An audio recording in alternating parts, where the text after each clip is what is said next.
simbología de Tocina y la bandera andaluza.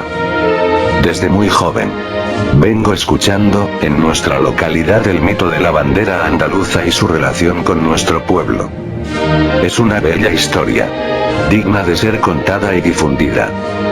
Lo que a continuación verán, es una recopilación de escritos publicados, extrayéndoles las partes relacionadas con esta mítica historia, nuestro pueblo y la bandera, para así poder hacer un corto, que es el que a continuación les presento.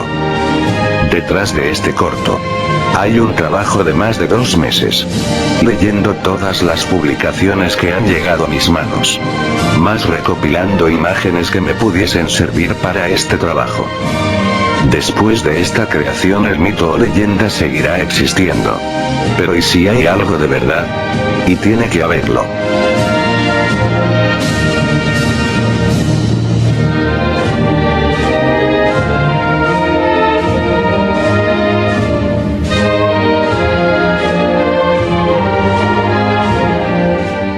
Sabido es que, a Blas Infante Pérez de Vargas, se le atribuye el título de padre de la patria andaluza y la elección de toda la simbología de la actual Andalucía. Por lo que vamos a hacer un breve repaso de toda ella, para llegar a la mítica bandera andaluza y tocina. La simbología de Andalucía tiene 4 partes: el escudo, la leyenda, el himno y la bandera. El escudo, basado en el de Cádiz, con las columnas de Hércules y los leones. La leyenda. En 1922, se cambia Andalucía por sí, para España y la humanidad. El himno.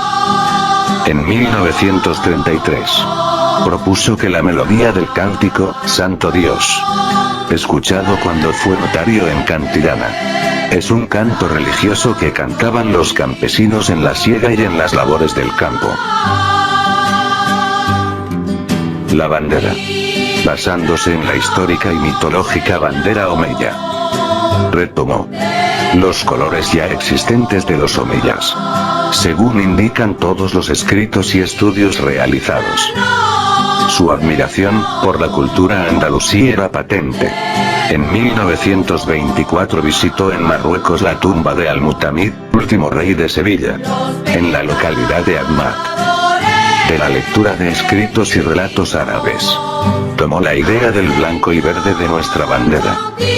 De Blas Infante se podría decir que fue un estudioso y entusiasta admirador del legado andalusí.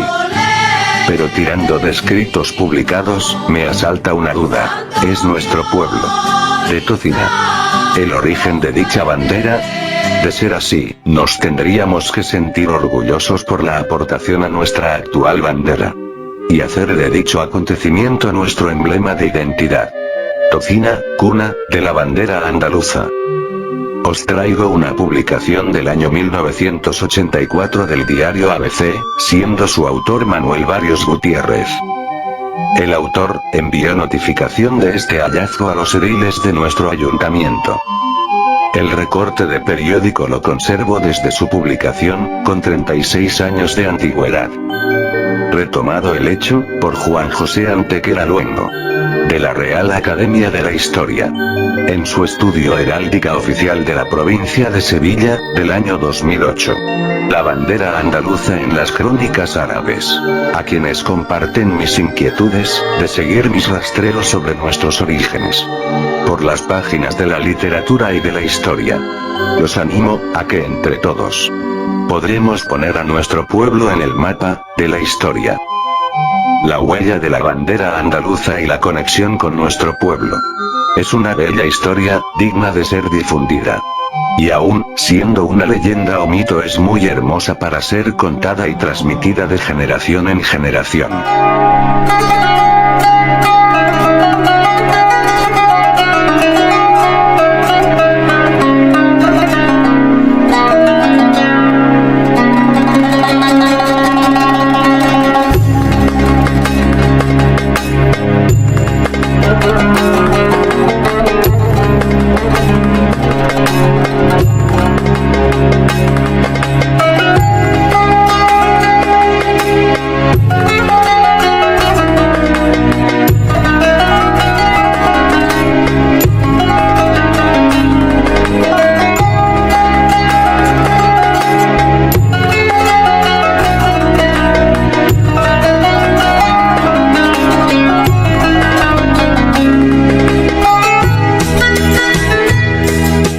es un municipio español de la provincia de Sevilla, en Andalucía. Ocupa una superficie de 14 kilómetros cuadrados.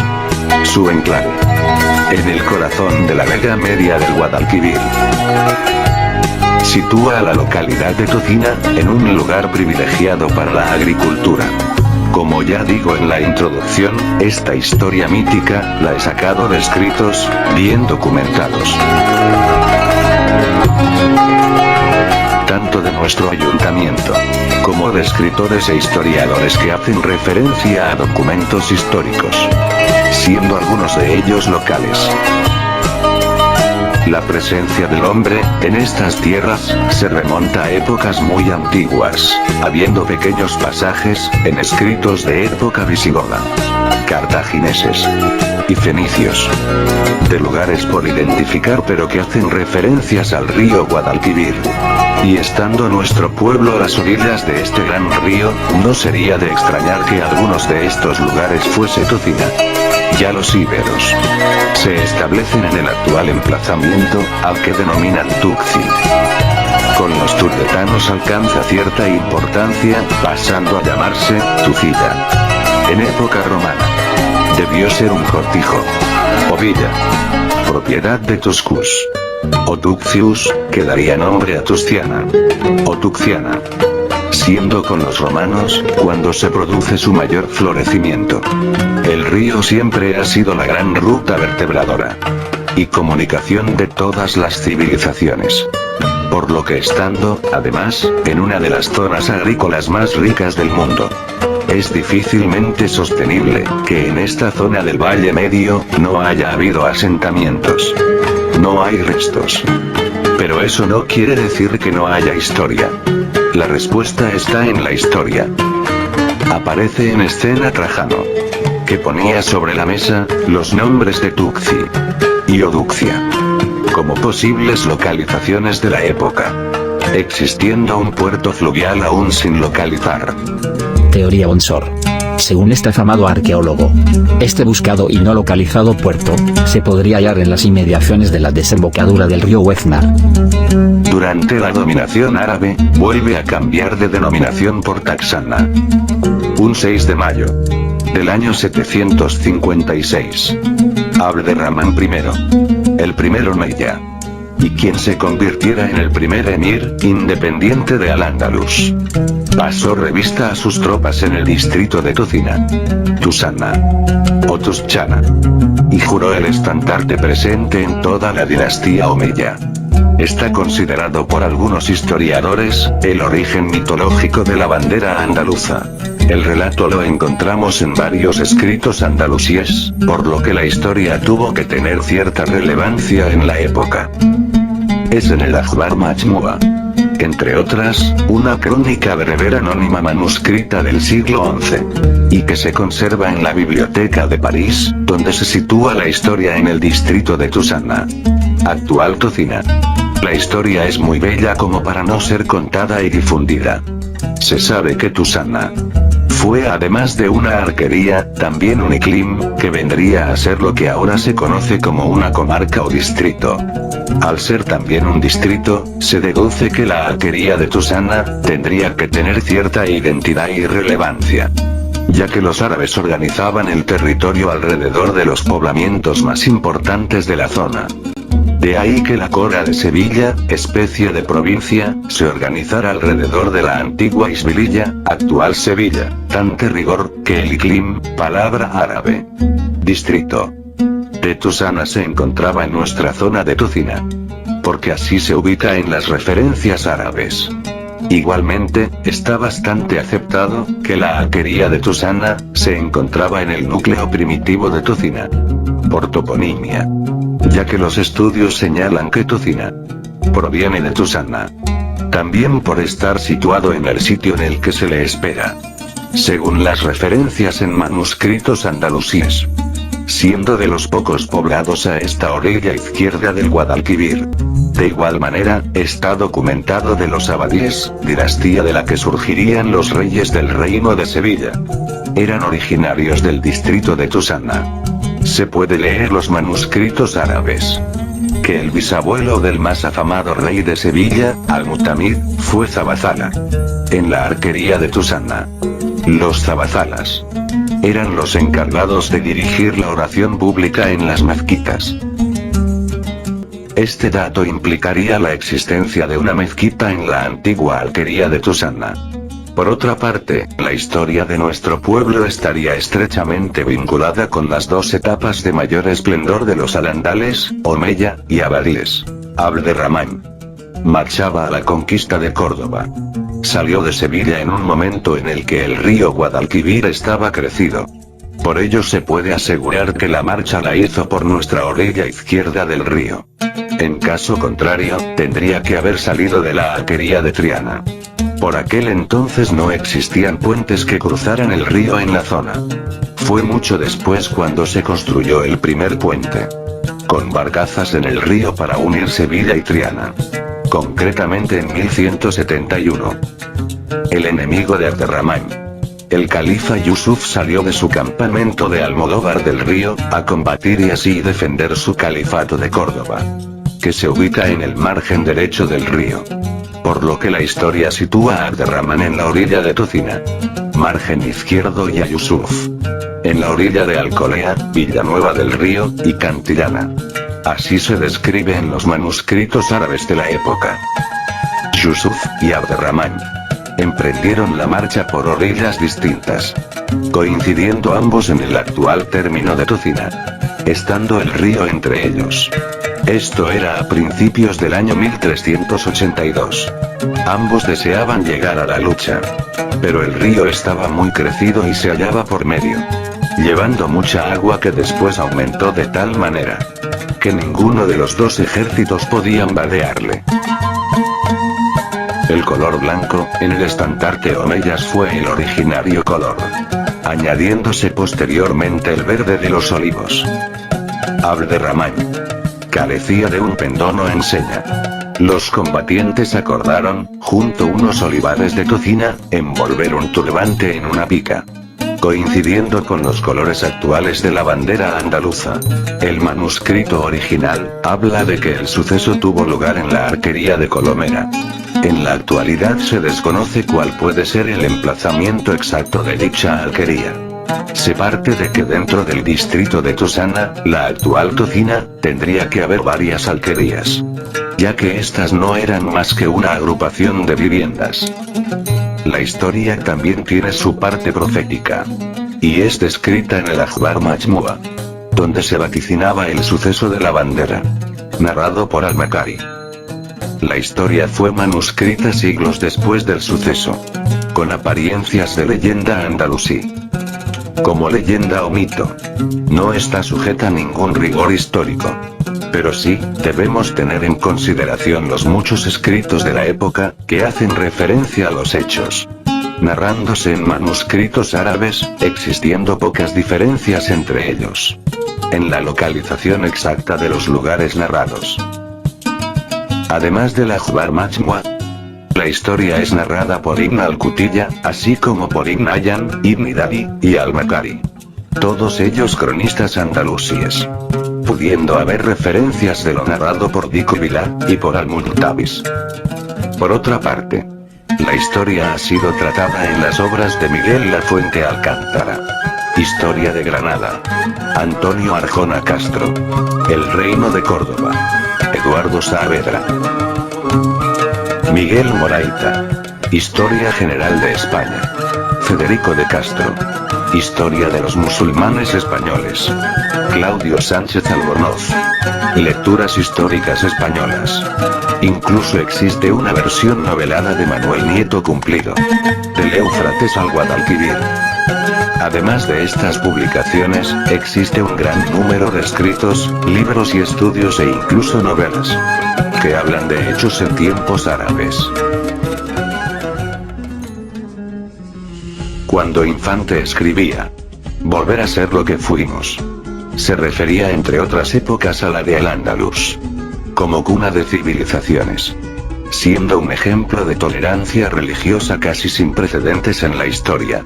Nada que ver con los países musulmanes de la época ni de la actualidad. Al-Ándalus fue a todos los efectos, un faro de luz en una Europa lúgubre, cruel y bárbara. El medievo ha sido engrandecido inmerecidamente por la historia. Al contrario, al-Ándalus ha permanecido oculto en la historia, por el nacionalismo español, que siempre renegó de esta parte de la historia. Más el fanatismo religioso católico, que, en el caso de España, siempre han ido de la mano. Al inspirarse Blas Infante en los colores de Al-Ándalus y los omeyas, puede interpretarse sin equívocos, con la historia narrada, que nos encontramos ante el origen mitológico de la bandera de Andalucía. Como se puede comprobar, la historia no es una fantasía inventada, llegando a nuestros días como mito o leyenda. Es narrada en diferentes manuscritos andalusíes, desde el principio del siglo IX hasta el siglo XIII. Las leyendas tienen un misterio y encanto especial. Tanto es así, que muchas de ellas han marcado la historia de pueblos y civilizaciones. Sirva de ejemplo ilustrativo, el Camino de Santiago. Con la conquista de la Baja Andalucía, Tocina o Tusina, según documentos, es conquistada en la primavera de 1247. Por el rey de León y Castilla, Fernando III. En su marcha a la conquista de Sevilla, fue donado el núcleo de Tocina, por el rey a la Orden Militar de San Juan de Jerusalén y de Malta, por la ayuda que habían prestado al monarca en los asedios y conquistas, falleciendo en Sevilla el 30 de mayo de 1252.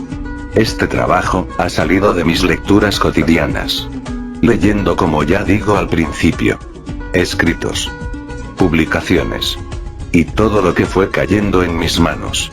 Tanto me entusiasmó la lectura de la historia narrada, que era incapaz de poner fin, incorporando partes de mitos o leyendas, más partes históricas, basado todo en escritos existentes, y la investigación de personas acreditadas, que se han interesado por esta mítica historia.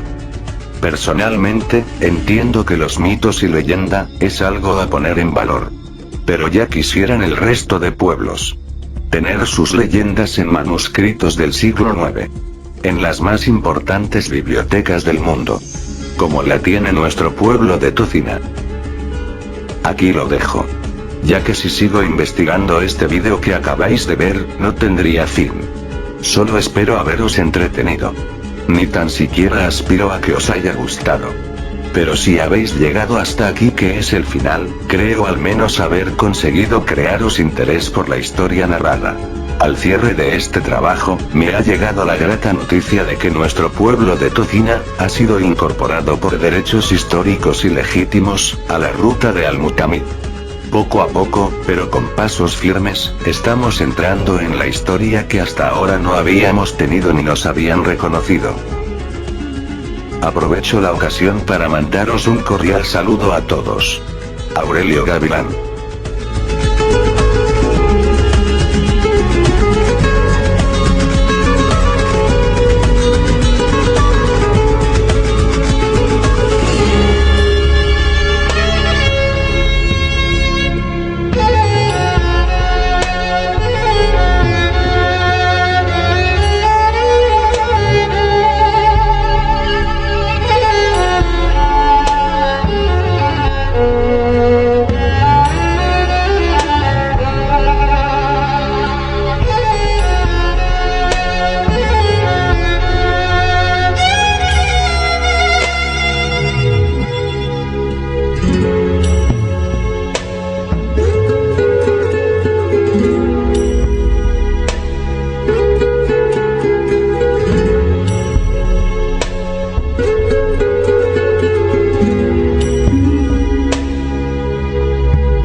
Suscribirse es gratis.